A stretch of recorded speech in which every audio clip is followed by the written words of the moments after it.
Hello दोस्तों, स्वागत है आपका दृष्टि आईएएस के इंडेप्थ प्रोग्राम में। मैं हूं केवल आपके सामने। कहा जाता है कि अगर आप कोई गलती किए हैं और आपको इसका एहसास होता है तो माफी मांग लेनी चाहिए। माफी मांग लेने से अतीत की कड़वाहट कम हो जाती है और सही बात भी है, ऐसा लगता भी है। शायद इन्हीं सब बातों को ध्यान में रखते हुए नीदरलैंड के प्रधानमंत्री ने अपने अतीत में, यानी कि स्वयं के द्वारा तो नहीं लेकिन नीदरलैंड देश के द्वारा किए गए अतीत में कुछ कार्यों के लिए माफी मांगी है। तो आखिर वह वजह क्या है, उसके पीछे की खबर क्या है और उससे जुड़ी हुई कौन सी बातें हैं, हम पढ़ेंगे।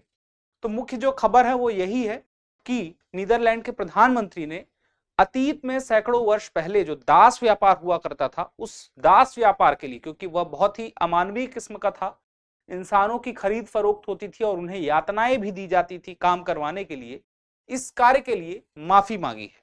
तो नीदरलैंड के प्रधानमंत्री ने क्या बोला है अपनी इस माफी में, ये जानेंगे। उसके बाद हम जानेंगे कि आखिर ये दास व्यापार है क्या।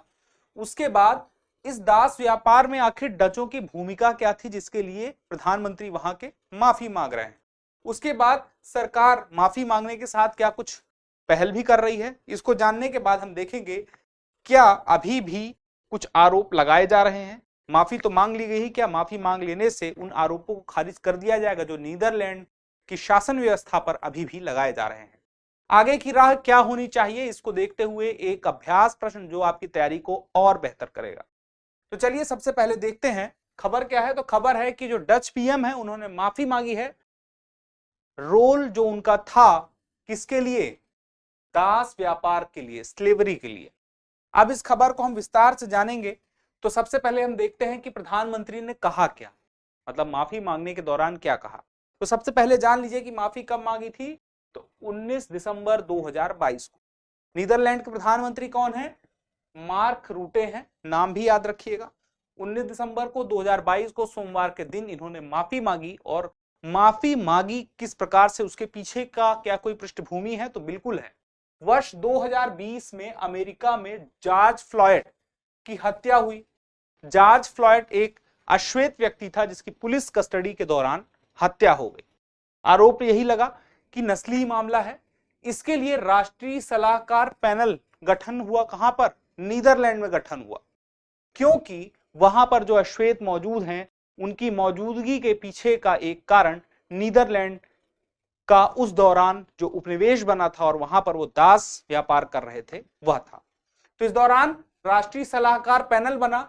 उस पैनल के द्वारा यह कहा गया कि जो डच ने किया, यानी कि जो नीदरलैंड के लोगों ने किया उस दौरान, कि जो दास व्यापार किया जिसकी वजह से अफ्रीका से वहां पर काले लोग पहुंच गए और उनके साथ आज भी नस्ली भेदभाव किया जा रहा है, उसमें कहीं ना कहीं नीदरलैंड भी जिम्मेदार है।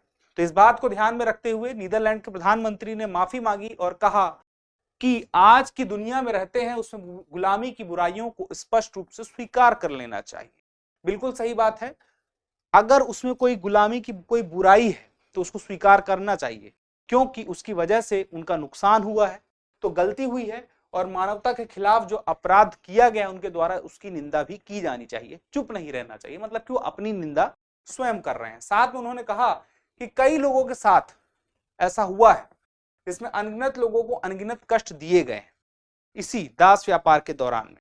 यह बात कहते हुए उन्होंने कहा इसकी जिम्मेदारी कौन लेता है, यह जो अनगिनत लोगों के साथ यातनाएं हुई और इनका व्यापार हुआ, इनके कष्ट मिला, इस कष्ट के पीछे की जिम्मेदारी नीदरलैंड की सरकार लेती है, यानी कि नीदरलैंड के लोग लेते हैं, जिसका प्रतिनिधित्व कौन कर रहे हैं, वहां के प्रधानमंत्री मार्क रूटे।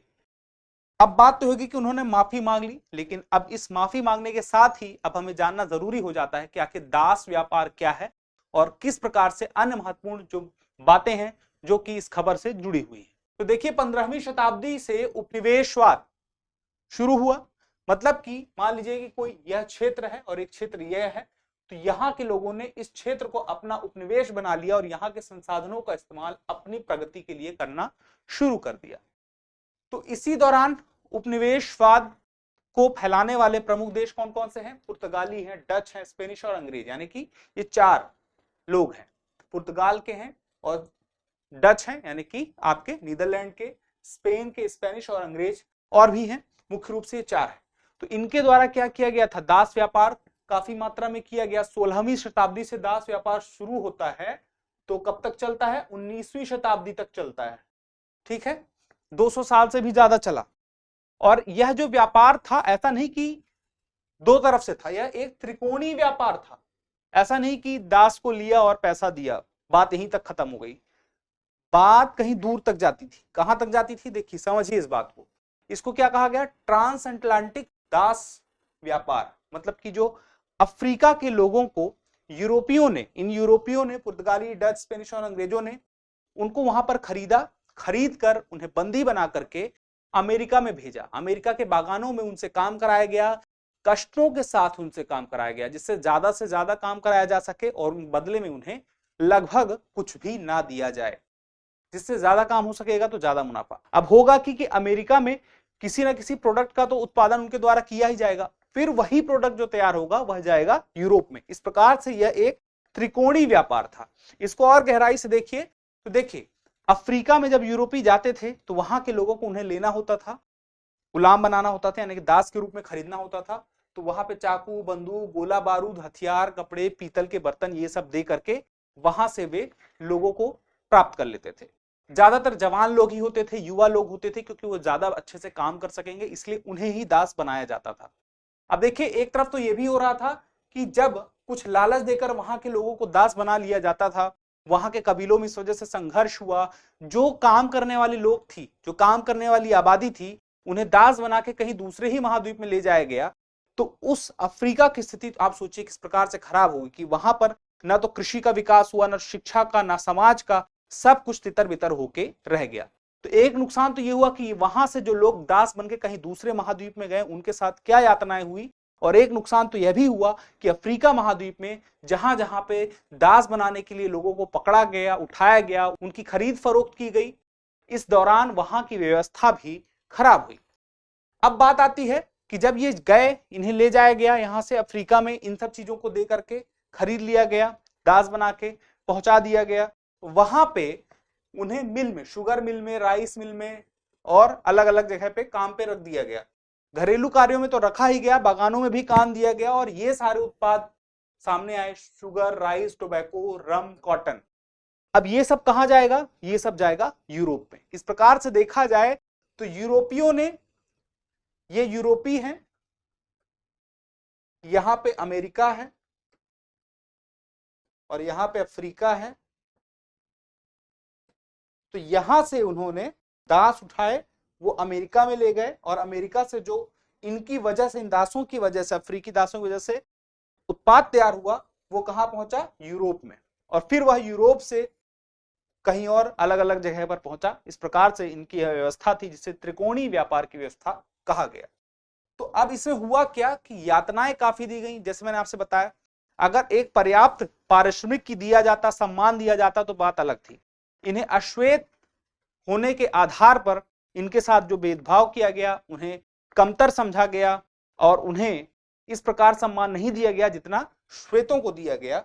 उसका प्रभाव आज भी मानसिक रूप से मौजूद है बहुत सारे लोगों में, जिसकी वजह से सरकारें माफी मांग रही हैं और अमेरिका में जॉर्ज फ्लॉयड की हत्या का मामला सामने आता है। देखिए, लेकिन इसका अंत भी हुआ। कब हुआ? 18वीं शताब्दी में देखेंगे, डेनमार्क ने किया सबसे पहले 1792 में, फिर ग्रेट ब्रिटेन ने 1807 में, संयुक्त राज्य अमेरिका ने 1808 में, और उसके बाद देखेंगे नीदरलैंड ने 1863। अब आप देखिए, नीदरलैंड ने 1863 में क्या कर दिया? प्रतिबंध लगा दिया। तो प्रतिबंध लगाने से मन में जो भावना है किसी के लिए, वो तो नहीं बदलेगी, सिर्फ प्रतिबंध ही लगा है, मतलब मन में भावना मौजूद थी। इसी वजह से वह भेदभाव देखे जा रहे थे। अब वो भेदभाव समय समय पर दिखते रहते हैं। समाज में किस प्रकार से असमानता व्याप्त रहती है, मानसिक रूप से उनके साथ भेदभाव किया जाता है, व्यवहारिक रूप से भेदभाव किया जाता है। तो नीदरलैंड की भूमिका जो थी उसको समझ लेते हैं कि इसमें नीदरलैंड की क्या भूमिका थी। ये जो व्यापार हो रहा था, दास व्यापार, तो नीदरलैंड के लिए तो बहुत अच्छा समय था, स्वर्ण युग चल रहा था। दास व्यापार की वजह से नीदरलैंड को काफी, जो त्रिकोणीय व्यापार हो रहा था, जो उत्पाद अमेरिका से तैयार होकर फिर वहां पहुंच रहा था, उससे उन्हें काफी फायदा हो रहा था। तो अपने आप में तो स्वर्ण युग था नीदरलैंड के लिए, लेकिन किसी के लिए तो नुकसान हो ही रहा था। एक थी डच ईस्ट इंडिया कंपनी। इस सारे काम को अंजाम देने के लिए जो नीदरलैंड है, वहां से अंजाम किसने दिया? डच ईस्ट इंडिया कंपनी ने। लगभग 6 लाख दासों को अफ्रीका से लेकर ये अमेरिका गए और अमेरिका के बागानों में इनसे काम कराया गया, जोर जबरदस्ती से और यातना देने के साथ। 1863 में प्रतिबंध तो लग गया, पर बात वही है, प्रतिबंध लगा है, सम्मान तो मिला नहीं। और दूसरी बात, मुआवजा भी नहीं मिला। मुआवजा अगर मिला तो किसे मिला? दासों को नहीं मिला। जिन्हें मुआवजा मिला वे दास नहीं थे, दास मालिक को मुआवजा मिला।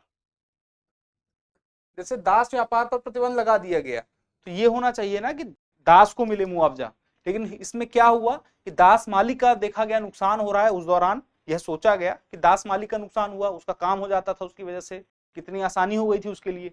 तो अब दास नहीं तो उसका नुकसान हो रहा, तो मुआवजा किसे मिला? दास मालिक को। अब बात आती है यहां पर कि सरकार अभी हाल ही में क्या कर रही है, क्योंकि जो भेदभाव, नस्लीय भेदभाव जारी था तब, वह आज भी कहीं ना कहीं देखने को मिल जाता है किसी न किसी रूप में। तो सरकार जो है, जो भी पूर्व के उपनिवेश वाले क्षेत्र थे, वहां जहां भी थे वो क्षेत्र, सरकार के प्रतिनिधि वहां पहुंच करके अपनी तरफ से उस बात के लिए खेद प्रकट कर रहे हैं। जैसे Suriname, Aruba, Curacao, Saint Martin, Bonaire Saint, इन सब क्षेत्रों में जाकर के सरकार के प्रतिनिधि, नीदरलैंड सरकार के प्रतिनिधि खेद व्यक्त कर रहे हैं। 200 मिलियन यूरो का एक फंड तैयार किया जा रहा है नीदरलैंड सरकार के द्वारा। जो भी ये गुलामी के प्रभाव देखने को मिल रहे हैं शिक्षा के स्तर पर, समाज के स्तर पर, व्यवसाय के स्तर पर, उससे निपटने के लिए उपाय लाने के लिए यह फंड तैयार किया गया है। 1 जुलाई 2023 को गुलामी के उन्मूलन की नीदरलैंड में कितने वर्ष हो जाएंगे? 150 वर्ष पूरे हो जाएंगे अगले साल। यानी कि 1 जुलाई 2023 को गुलामी के उन्मूलन के 150 वर्ष पूरे हो जाएंगे। मतलब कि नीदरलैंड में प्रतिबंधित किए हुए दास व्यापार को कितने वर्ष पूरे हो जाएंगे? 150 वर्ष, उससे ज्यादा ही हो जाएगा। मांग की जा रही है कि किंग विलियम अलेक्जेंडर द्वारा माफी मांगी जाए इसी दौरान। अब देखते हैं आने वाले समय में क्या होता है, लेकिन फिलहाल जो बहुत सारे लोग हैं जो कि इस माफीनामे से संतुष्ट नहीं हैं, उन्हें यह चाहिए कि और बेहतर तरीके से उपाय भी किए जाएं। इसके अलावा जो कि मुआवजा दास मालिकों को दिया गया था, प्रभावित लोगों को वह मुआवजा अब जाकर भी मिल जाए तो बेहतर होगा। साथ ही में अब देखना होगा एक और महत्वपूर्ण बात कि शासन व्यवस्था पर नस्लवाद के जो आरोप कुछ लोगों के द्वारा नीदरलैंड में लगाए जा रहे हैं वो क्या क्या है। तो देखिए, सामाजिक असमानता व्याप्त है ही नस्लीय भेदभाव के रूप में। शैक्षिक स्तर पर भी उनके साथ आप देखेंगे वहां के जो आंकड़े हैं वह यह दिखाते हैं कि शिक्षा के क्षेत्र में भी जो श्वेत लोग हैं उन्हें ज्यादा सहारा मिला है सरकार की तरफ से, अश्वेत लोगों को कम मिला है। व्यवसायिक स्तर पर भी श्वेतों को ज्यादा सहारा मिला है, अश्वेतों को सहारा उतना नहीं मिला है। तो इसमें भी एक बराबर मुआवजे की जरूरत है, उनके साथ न्याय होना चाहिए, इस बात के लिए भी मांग हो रही है। तो आगे की राह क्या हो? देखिए, ऐतिहासिक भूल अगर हुई है तो उसका प्रायश्चित करना भी एक नैतिक दायित्व तो बनता है। अब आप कहेंगे इसे भूल नहीं मानना चाहिए, तो जानबूझकर की गई है, यह गलती नहीं है। तो देखिए, अगर अतीत की कड़वाहट को मिटाना चाहते हैं तो वर्तमान में उसके लिए माफी मांग लेना ठीक रहेगा। अगर वर्तमान को बेहतर करना है तो अतीत की कड़वाहट को मिटाना होगा। तो प्रमुख बातें यही हैं आज की खबर की। अब देखते हैं अभ्यास प्रश्न। अभ्यास प्रश्न है, हाल ही में अतीत में हुए दास व्यापार एवं उसके दुष्प्रभाव के लिए माफी मांगने एवं खेद व्यक्त करने वाले मार्क रूटे किस देश के प्रधानमंत्री हैं? आपके ऑप्शन है ब्रिटेन, फ्रांस, अमेरिका, नीदरलैंड। आप अपना उत्तर कमेंट बॉक्स में देना ना भूलिएगा। जल्दी मिलते हैं अगले वीडियो में किसी नए टॉपिक के साथ में। तब तक के लिए स्वस्थ रहें, मस्त रहें और पढ़ते रहें। धन्यवाद।